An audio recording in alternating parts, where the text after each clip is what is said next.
Mbote lisuba ndeko balandi ya tokomo wapi ndenge tumesina kokuta na biso na bino esengo za mwa mingi te parce que makambo zo ekala mboka na biso za mpe malamu te yanga tozo ka liboso na bino mikreleka ki wote ndeko esengo za mingi ya komona bino nyoso ba ndeko balandi o ba mesina kolanda tokomo wapi television to yebisaka bino soki olungoye ba mayewe koleka mboka na biso Congo olingi o se communiquer on a certifié que information o na yoki o ebimeza solo ndeko Eliezer Tokokoma ozu téléphone na yo nandila YouTube okomi ndeko Eliezer Tokokoma et pas wapi okozala bongo na kati ya kokota na information nyonso ezolo kana mboka na biso Congo pona nini sango santé to esengo eza moke ezali nyonso te parce que makambo o ezolo kana mboka na biso Congo ezali malamu te makambo o etali insécurité na est du pays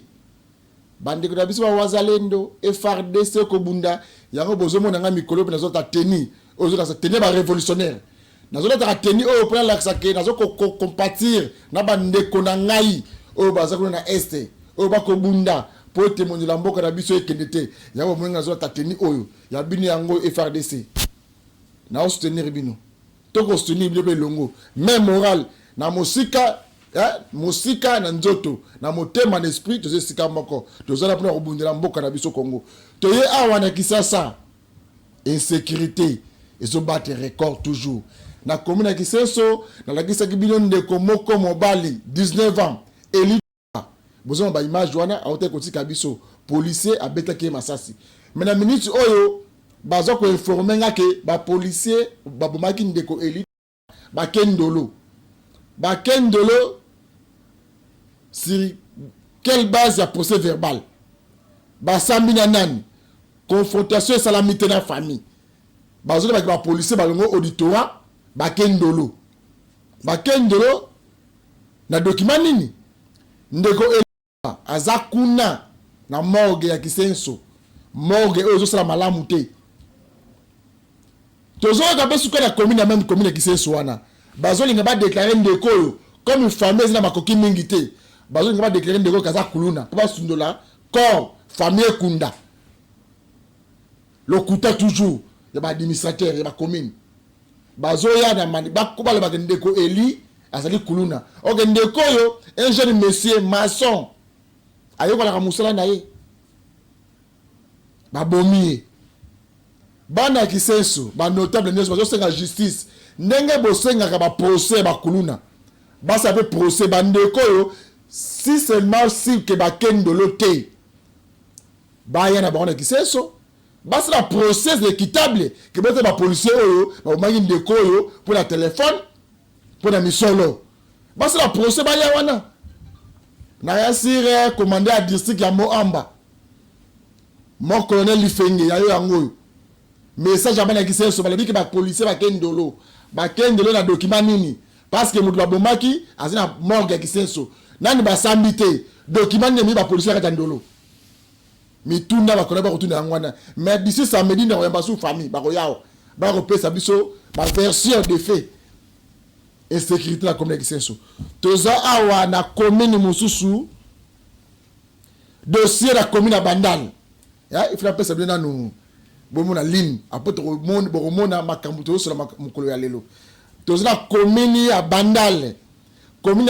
Bisengo commune ya Bandalungwa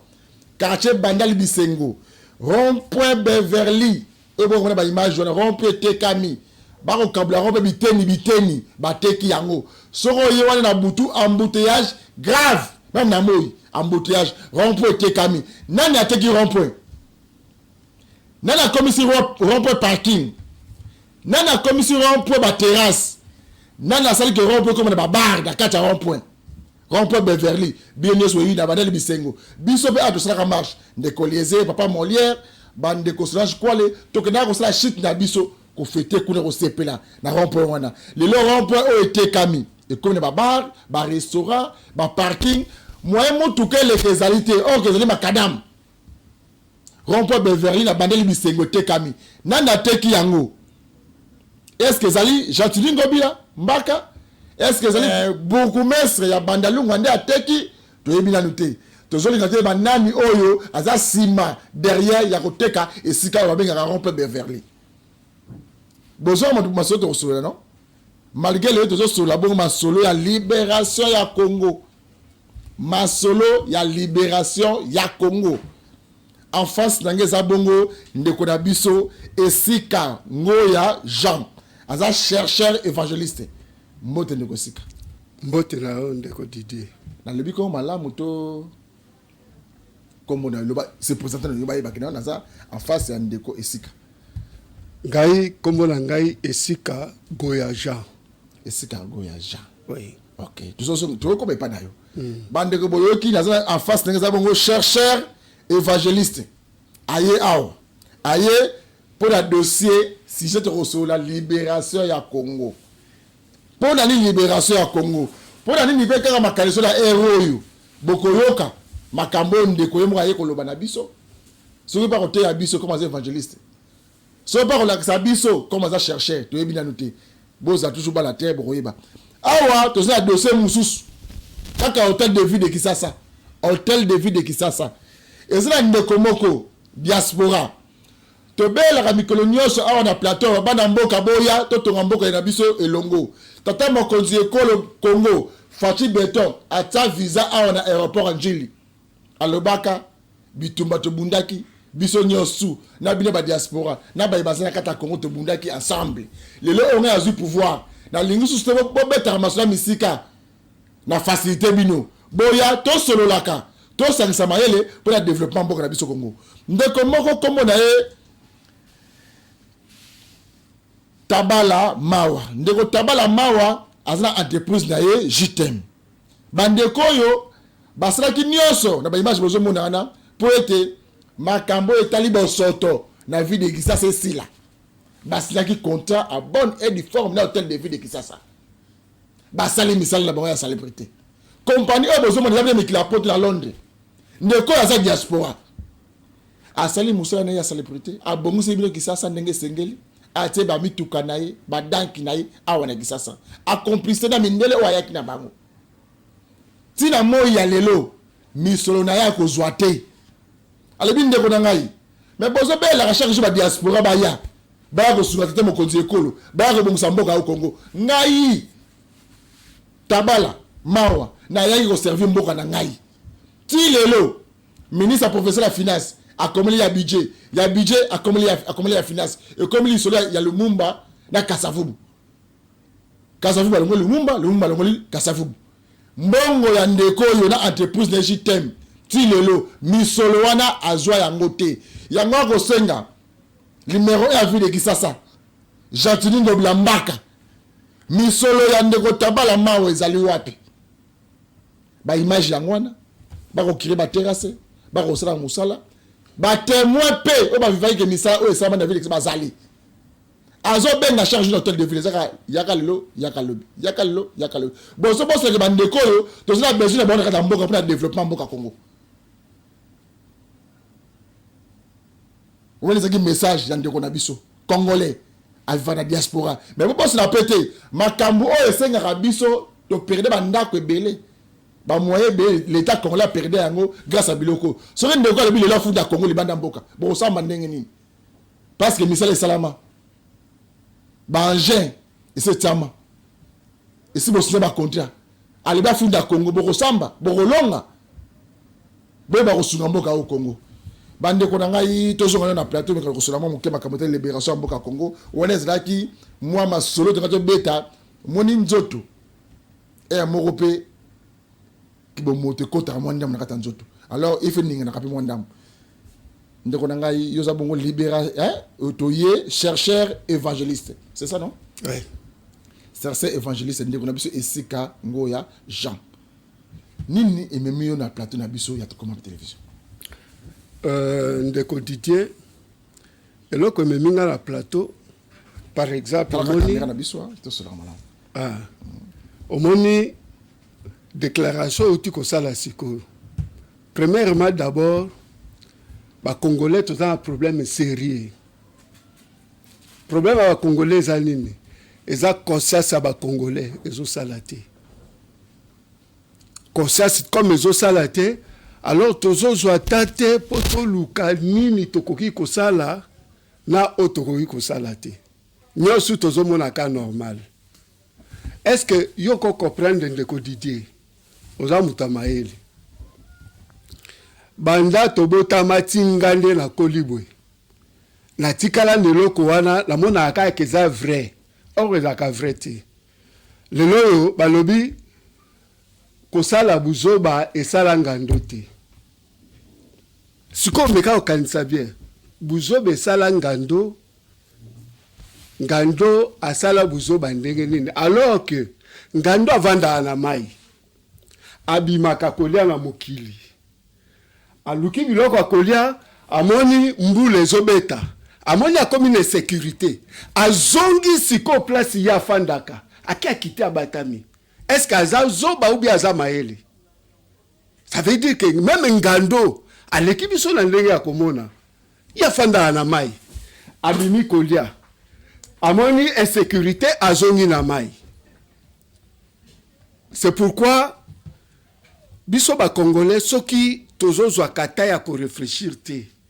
tokoyeba te lokoni tokosala ezala ya malamu ezala ya mabe comme batu ba mesana kokosa biso tondima na biso kaka balobi likambo o vérifier te ondimi kaka bazoloba omoni nyoka mai ekendaka nyoka parce que ezangaka mutu akolakisa ngo nzela alors que mutu asali mai eza mutu te nde asalaki yango nzambe nde asali mai aboyaki kotika ngo ezala tout droit parce que so ezali tout droit vitesse mai eza nango mutu moko te alingaki atraverser même bwato apambo koluka te oleka ozomona sikoyo mutu pona ya zomona ke nyoka ekendaki ndenge wana nzambe oyo asalaki yango ye aleki nzambe na mayele ozomona place biso bumoto eza te bumoto ça veut dire conscience na biso ezosala te oza ndeko journaliste musala na yo eza kopanza sango mais tango ozopanza sango likambo oyo ozoyeba bien ke likambo nga nazoloba oyo eza bongo te parce que oza corrompi oza obligé o luka o favoriser déontologie na yo ya musala omoni ozwi otiango pembeni conscience ezosala te. Ainsi lota que conscience ya biso ba congolais ekosala te tokozala na difficulté ya ko comprendre même nzela o eza pona biso o ekoki kobikisa biso. Est-ce que ndeko Didier eza pasi koloba insécurité eza na est insécurité eza na Kinshasa insécurité eza na Congo. Bon, insécurité wana bandi lelo te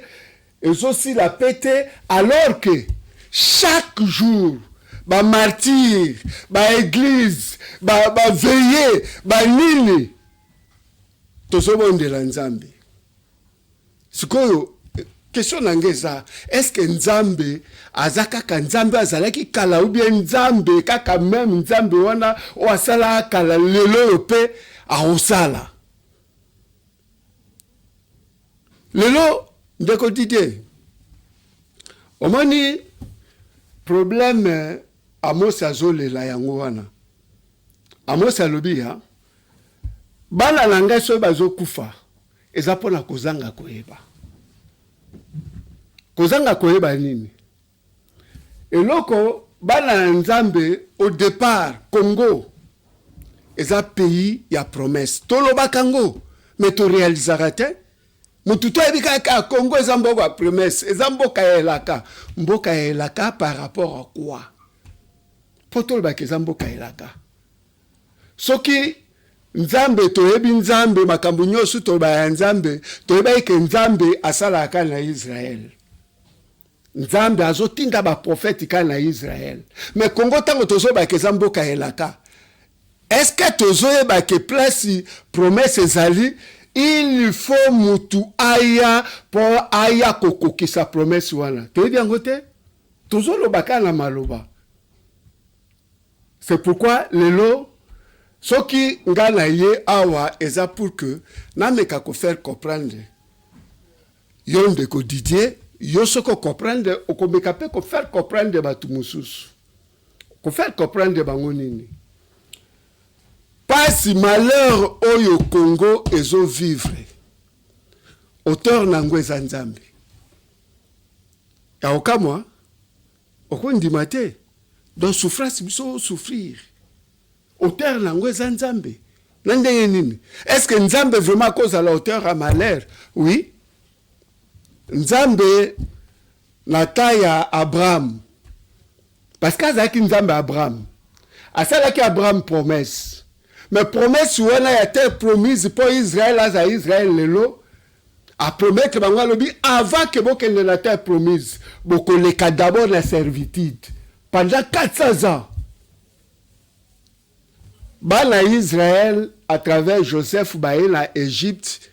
ba salibwe pendant 400 ans on Nzambe a promettre tokotila nani asali nini atindeli bango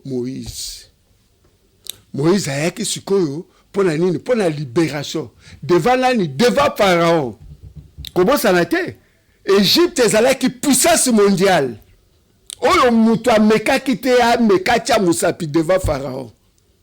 mais Nzambe comme aza le tout puissant c'est vrai toloba que Nzambe aza le tout puissant mais tu réalises que puissance Nzambe parce que dans l'automonité alors qu'aza le même Nzambe oyo asalaki na tawana a frappé Égypte akangi akaboli mai ndeko Didier mai tozolo bakabolaki mai parce que tozoyo kango na koyoka mais fleuve Congo ndenge zawa bakaboli mai batu baleka alors que mai eyutaki bezo kita mais ezo kita te telemi batu bazoleka eza blague te alors le même Nzambe wana azai kaka ye wana o asalaki na Égypte le même Nzambe wana biso zana ye donc présence ya Nzambe wana eza na Congo awa siko soki biso ba congolais tozo lela obi to lela pourquoi tout simplement pourquoi parce que tozo ndima bokonzi ya Nzambe wana te ça veut dire mutu o Nzambe atindi tozo luka koyeba yete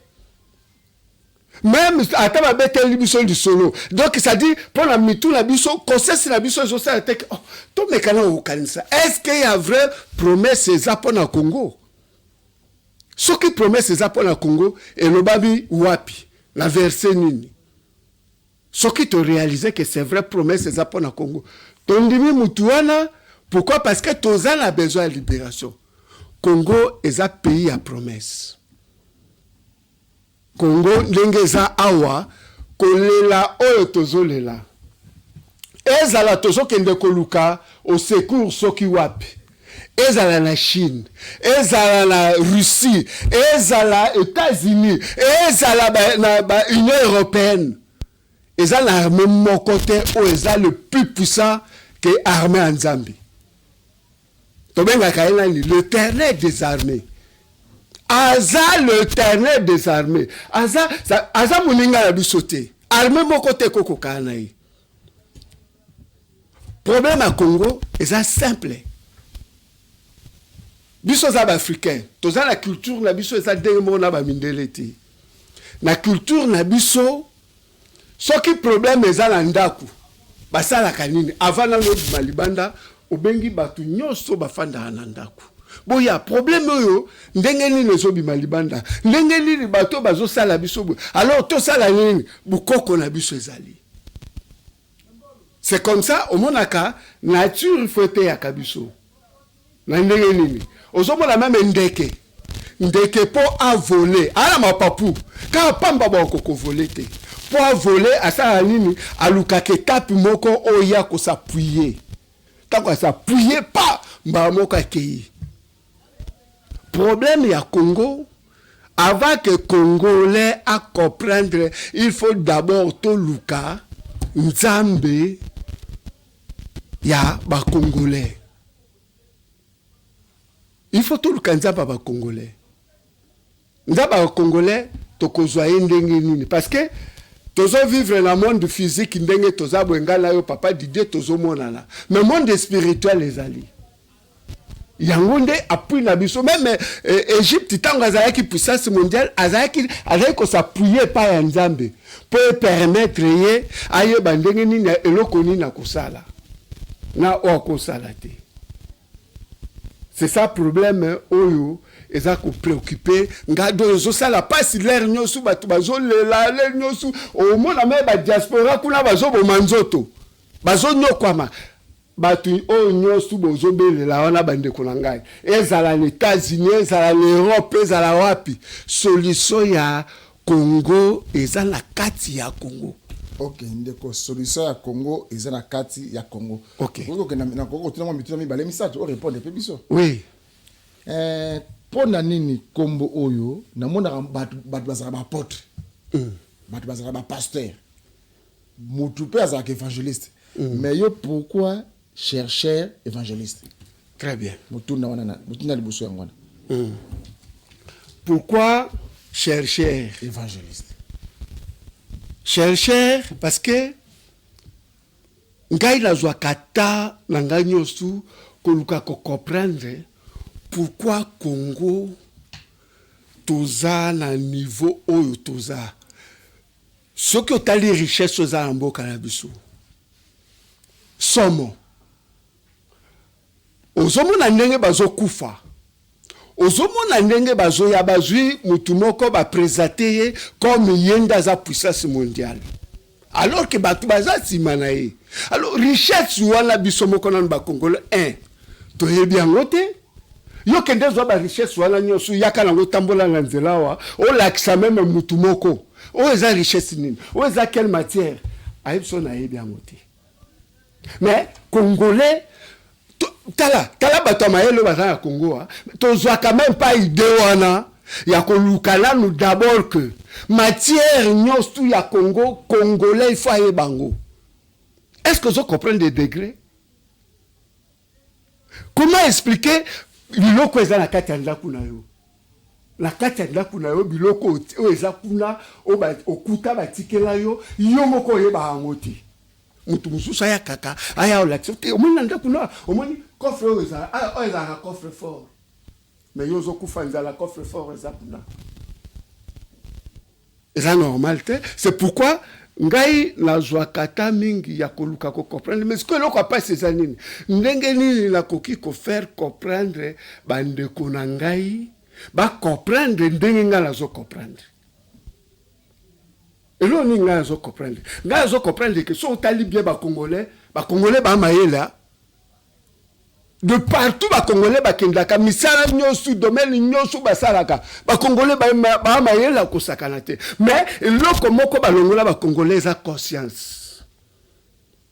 congolais conscience na ye ateka yango pona mbongo abosani ke soki atiki conscience ne en place conscience wana ndeko pesa ye pour que azala bien AEDP bandeko na ye. Au moins les places, pourquoi la lobby chercheur? Alors, pour la communiquer par exemple, la carte ya ba recherche wana soki o meki ko tambola ba église ebele yo tambola pe. Na bi ko tambola ba église ebele. Est-ce qu'on cause une idée awa na Kinshasa ville Kinshasa tozana combien d'églises? Na bi te so cause une idée combien d'églises dans la ville Kinshasa?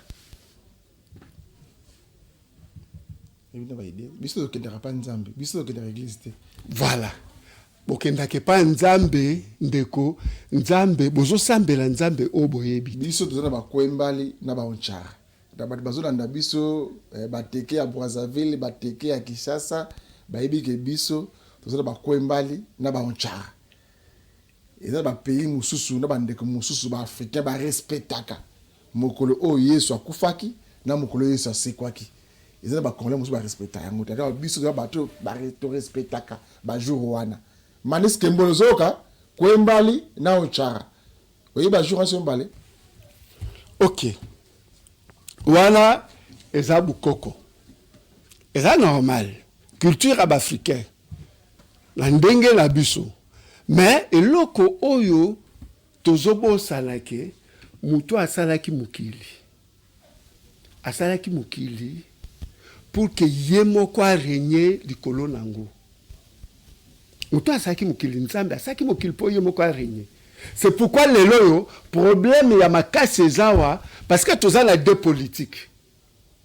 Oyo tozo koka ko réaliser te. Nzambe tango asali mokili azo diriger ada na politique na ye ya vérité. L'air diable aye akoti na nzela ya mwasi na politique ya lukuta. Et c'est comme ça Nzambe alongoli Adam atiki politique ya lukuta zo continuer til lelo yo oyo toza malmené tozo nyokwa mato souffrir à cause ya politique ya lukuta. Pona yo po kimie kota na mboka Congo bitumba oyo ebandi banda kala na ye mokolobi ba menace ebandi banda kala mboka na biso Congo oza congolais non na congolais po bitumba si la kimie kota na Congo comme oza chercheur évangéliste okopesa soso po ba yi politique ba yi mboka ba joie mokano ya kolanda directive oyo okopesa po le bi Congo pesa la malamu directive o ngala kopesa ezake eza na prophète moko oyo tosala katation na été prophète Mukungubila. Prophète Mukungubila abanda kosala ba déclaration depuis ta ya Mobutu. Ce qui par exemple Mobutu azoloba ke Afrique eza la forme ya revolver donc gâchette nango eza na Congo. Na monde ya nani ayebi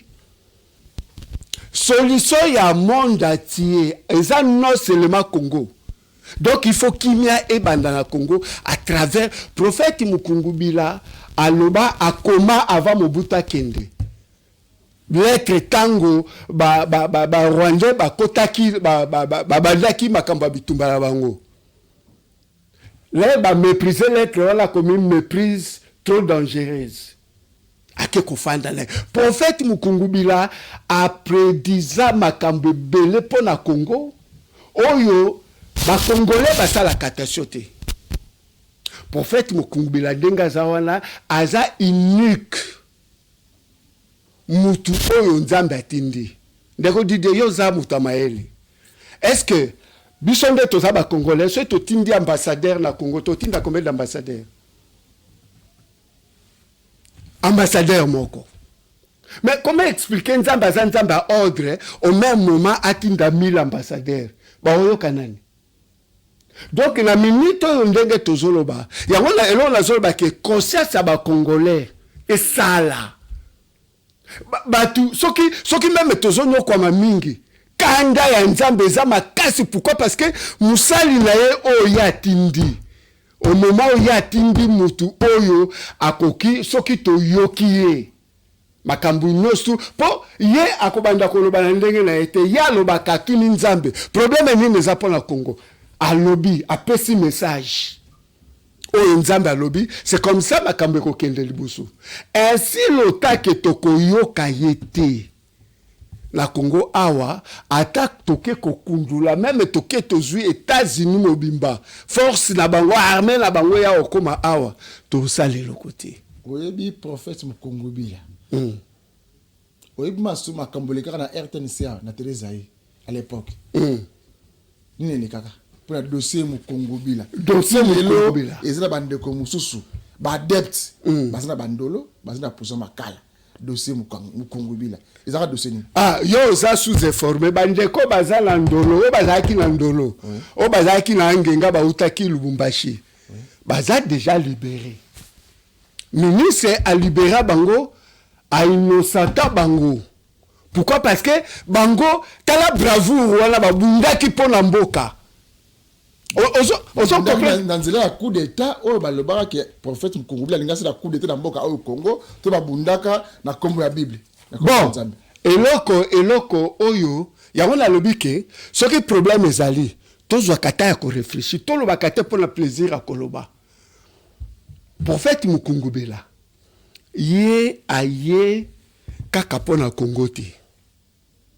bokonza nzambe eza ndenge boko na bokonza batu te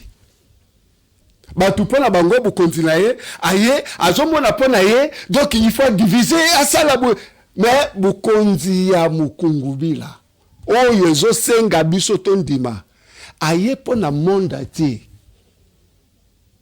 donc même Israël bazozela événement oyo ça veut dire Israël ndengazala ebike si mukile kufa pas la bango prophète nzamba otinda sute bango nde bazozela prophète akoya po akende ko fansa royaume na bango. Donc mukungubila batu bazo confondre, c'est là où bazo confondre, c'est là où ça veut dire tellement que bazala idée ya ko comprendre te yangwana bazala ba idée wana. Pourquoi? Parce que problème la bango ça que azo déranger ba oyo bazo teya na kombo na Yesu.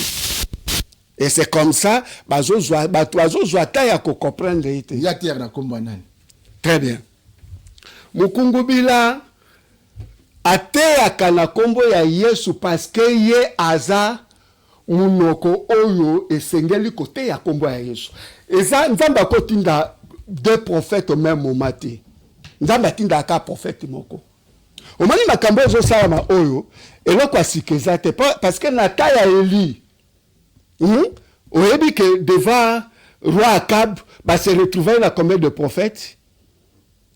750. Faux prophète o babanda ikoloba kubazo pesa roi assurance te nzamba kosala nzamba elia lobi bazo kosa yo bazo le ba père nzambe te soko lingi pesa bango na ngombe moko babela moto kita batikeli bango ava midinyosu metango ekomaki na turu ya Eli alobi kamba moko nzambe po baye bakengana za oyo tindi moto kitaki. Et c'est comme ça, peuple bango moko, nde bakangaki ba fo wana nyosu ba bomayi bango nyosu. Omoni makambo nzambe prophétie nzambe mutaza libre aboya. Tengala ndimite boya na yo. Mais accomplissement lango zata na force moko te oko apeshango. Le prophète mukungubila ko vivre wapi? Na Congo Kisasa, libanda mboka na poto to wapi? Na lingara sala juste mais kako rappeler ba congolais parce que tout le monde qui ba image wana biso kinda tina kanchachi. To bande bana a na RTNC to kenati na kanchachi ba image na biso zanango ba image mo na kana c'est les seules caméras na biso likola Jefan to bande bana RTNC tina kanchachi to kenda. Bon wana eza problème on a élité. Oui. Hein? Eza problème wana soko lingi émission mususu. Hein? Wana to ko développer. Problème on a éli eza que biso ba congolais. Hein? Biso ba congolais to yeba que tozana mutu oyo nzambe atindi kati na biso oyo biso il faut tondimaye hein tondimaye afin que bokonzi ya nzambe efanda kimia kota paix et sûreté o mokili ezozela ebanda na Congo. Oyebi ke baloba boyi Bible mikanda ngai te même mikanda oyo ezoloba nanga wana ekomake mutu oyo aya ko sa kimia aya ko présenter valablement aya ko représenter valablement tata nzambe mokili ezaka ye moko Messi aroye na nzela Israël batali bosi ba kona ba signe que Yesu Messi aza koya ezana Israël nene ni yozo do bango renverser pyramide on renverser pyramide non que bango ba kozela koto e pa bongo sa ba bine kuna nde ko ya poya bo sentir que ye wana koya po lobby Congo, Brazzaville, États-Unis et Bonga. Ndeko Didier. Yo motozo va pour Israël, mais Israël ndenge zawana ba yebi pourquoi? Parce que bango ba yeba katango Jésus a se présenté comme Messie bango ba ba ke oyaza mwana ya Marie na ya Joseph. Biso to yebi ke Christ kota koya akouta, hein? E koyeba lati. Bango ba yebi ke Christ akouta. C'est comme ça, tant que Joseph, Joseph a zokota la Jérusalem, et ça qui a deux groupes. Groupe à l'Iboso, bazoemba, Ozana, mwana David, et ça qui est Jésus. Groupe à Mibale, bazoemba, Apambolama, Oyakoya, na kombo ya Nzambi. Au moins, soko tangi na Esaïe 19, 24. Au moins, na kuna bache, Israël a commis troisième. Israël a commis troisième. Premier peuple naïe, biso ba congolais, biso ba africain ba congolais. premier eza peuple là biso ba congolais. Deuxième côté Paul alekaki parce qu'après Jésus Paul a eu parole à Tamboli Lango à ceux qui place à Soukaki. Amos Luba qui apporte Amos Luba aux obik na papier zo matière yangwana. Continue. Voilà. Ça veut dire que parce que biso ba congolais ba zolo ba c'est pourquoi les Isaïe 19 fois sont allés na un ba zolo ba ke yo wana ye akiti na Égypte. Donc tant que l'homme na Israël mboka ya ye tout droit eza awa na Congo na RDC. Akiti donc akiti tant akiti ba esprit non so trembler. Eza ba la na bino zolo ba ya ba teke wana ba nini oncha ba nini devoyer ba trembler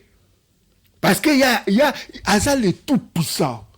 Nzambe blague na ezala raté mboka na ye mabele na ye moza ko mi kotu bokono ernio surtout bato ba ko kufa ba ko violer nzala ma malongeza la kate ko malongeza lité mboka yango ya zala o mali yango na lobite ko ya na ye Jésus alobaki tango ba matina ngomba l'air bazokita ba disciple mais bascribe ba yebisa biso ke Elia koya bi oui Elia koya pona ko rétablir makambo nyoso rétablissement ya monde eza à partir ya munoko na ye na politique ye aye nango ya vérité ya la politique parce que nzambe mtasala ye mokili ezaki tango alobaki bo rappeler mabele ezaki po ye moko reniti Seigneur Jésus oyo tozokosela tango ayaki apesa une prière ka moko bobondela ka ke notre Père que je sais que ton règne vienne bokonzi na nzambe ya sikotango bokonzi na nzambe ko ya batu bandima bokonzi wana ya pesa prière musute abiso ki bolingi nyosu bozala na kimia bolela lisusu te boluka d'abord bokonzi na nzambe nyosu etikali bozwango sima makambo zo bete na mutu zo bete zo taper pena par là donc mutu na nga suka pona tikelo mikoso na bandeko oyebi bikamusi oyo tutanga na Bible Yesu Masia bakati mutu lito ya simbo lito ezongi lito elongwe ya simbo lito ezongi mutu akufi 3 jours Lazare sort ngabimi mutu ya mona raté basimi boy amoni mutu azaki liboma aloyibo liboma esili mais moto kotanga comme Congo bila na yokate na mona pe nanu te azo vivre na yokate bikamu sa ndengwana ate sigaza la sala loko mwa ndengwana na to yokate kutu soke zapona bikamu si Jésus abendaki matoi bokeba ba fo ba koyala ba miracle pour que ba séduire bino. Et ça pour na bikamu site yo lokolo zolinga oleke oyoka yo soki olingi o vivre nzambe ya mukungubila soko olingi o vivre nzambe ya mukungubila ndenga asala ka yo ndima kaka même ndengo zala na devant obstacle zoave ma foi make te awala omona na ite nzambe ya mukungubila okomona miracle d'abord yo moko na lai na yo omoni na minute oyo parce que batu bazote ya kombo na Yesu bazoe bate kombo ya Yesu eza kombo eza likolo ya bakombo nyoso bazoe bate comment est-ce que kombo ngo eza likolo pourquoi nzambe tanga azalaki asalaki na Abraham azalaki nzambe Abraham na tawa na tala eleki ta Abraham eleki po ya nzambe bakufite c'est pourquoi lobi nyoso ezopema ekumisa nzambe parce que ya sala kaka na bato abomo. Ça veut dire que t'as Abraham comme le kaki, t'as Jésus peleki, t'as oyo minito ndenge tozoloba, kombo oyo soki congolais beleli et solution pour la Congo, eza kombo ya mukungubile, eza kombo ya Jésus te. Papa, oyebi apôtre Albert Kakenza. Apôtre Albert Kakenza. Kakenza oui. Oyebi Soni Kafuta. Nayebi bango. Oyebi Coutinho Fernando. Bango nyoso wana oyebi Deniles. Bango tu nayebi bango. Da bango nyoso ndi bazana. Ba mama olangi. Ba prière ba sala ka pona mboka au Congo. Ya bango ekokite. Kaka ya mukungu bia ndeko ya ko développer mboka ya tombola mboka oyo ya longola biso na boloko tozali. Ndeko Didier. La lobby ya depuis oyo babandi kobondela ba oyo wapi banyonso oyo tangi wana na ba oyo tangi te bake ba martyr combien de fois nanu moni solution te sikoyo yango nalobi na yo ke yo sikoyo meka nzambe aboko sikoyo soki réellement yo za congolais conscience no mezo sala bunda pona kombo wana ya mukungubila ke moni place ndenga za kula oyebi jefte oyoka lisolo ya jefte jefte ayaka ko libérer mboka na ye no mais ye azalaki na mboka mopaya depuis même ndenga za Afrique du Sud kula soki lelo ba congolais bo bivi na nzela bolobi ke biso tolingi tomona mosali na nzambe yawo aye vawe na aéroport okiti boke boyambiye po Jésus alobi oya koyamba prophète à qualité de prophète à cause de récompense à prophète auti kula makitawa boyambiye vraiment donc oningisi ye moko asati maka tuka bayambi nzambe o nzambe atindi bokomona oyo nzambe akosala na Congo solution ya congolais eza retenu na onani na ekondima ye seka bondimi ye esili solution ya congolais OK télévision za lingonga tu yaki kosolola pour la libération ya mboka Congo bandeko na ngai ndeko na biso esika ngoya Jean aye kotalisa biso pour la libération ya Congo lobi Congo za libéré pour na ye amoni ke ezala nzela ya prophète mkongo bila biso pe ba paso meki ko tuna mituna boyo ki nga défendre télévision za raboy yo pe ndeko ko la biso bikete makamondo ka lobi akosi nazina do contredire yakao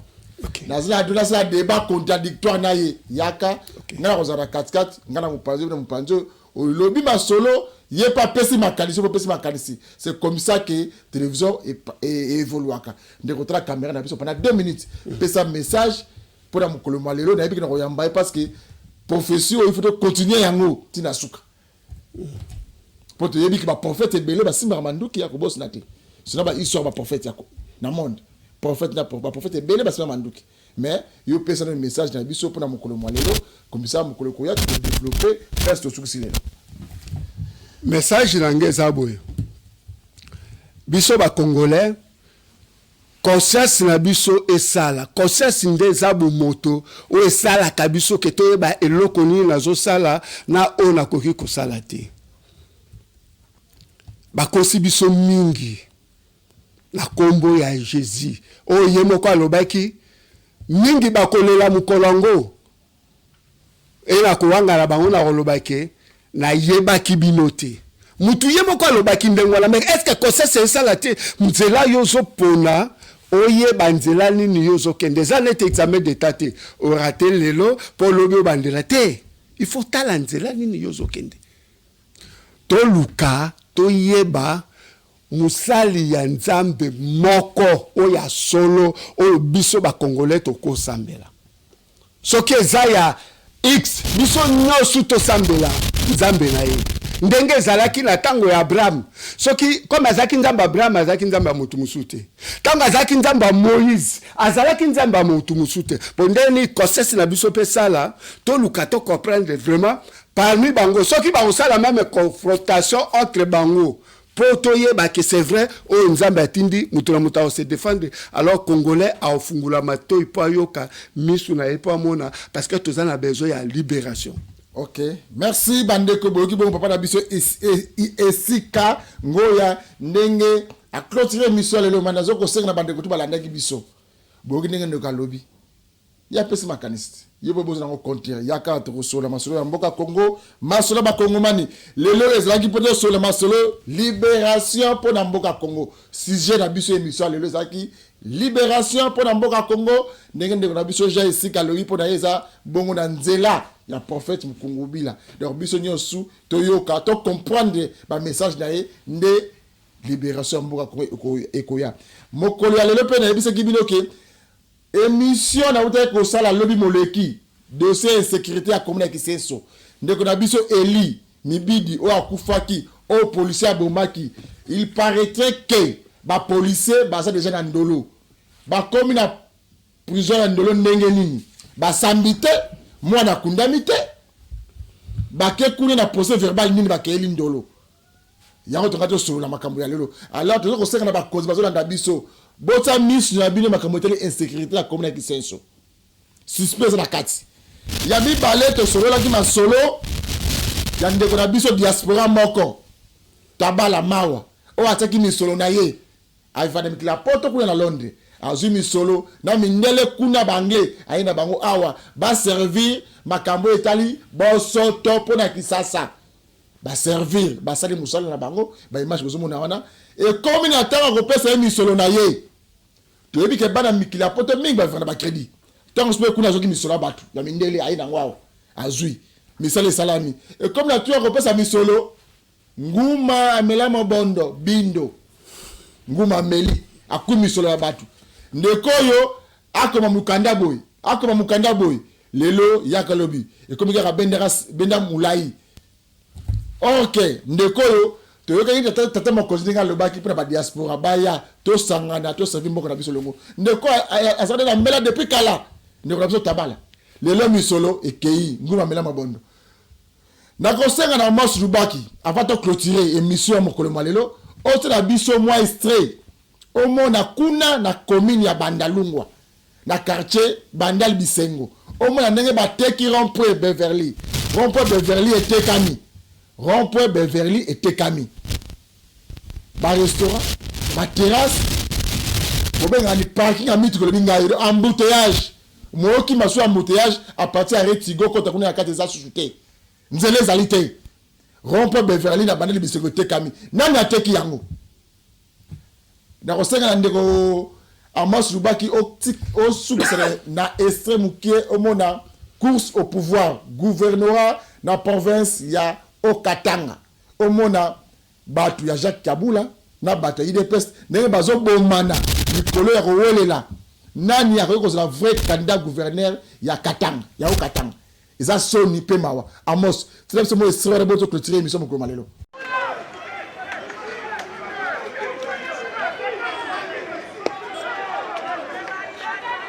Là, les militants de ARDV viennent de menacer les militants de l'IDPS. Voilà, ils sont là. RDV, ils sont là. RDV sont là. Ils sont en train de menacer les militants de l'IDPS. Voilà la décision qui vient de sortir à Kinshasa. C'est une décision vraiment qui va nous provoquer des problèmes. Vous-même, vous êtes en train de voir. Les militants de ARDF, les militants de parti de Jacques Kabula Kato, ils sont là, vous les voyez. Ils sont là. Nasukisi a pona mokolo malelo tikate kimi akolo nzambe e yingela na maboto na bino nde to kutele mokolo malobi.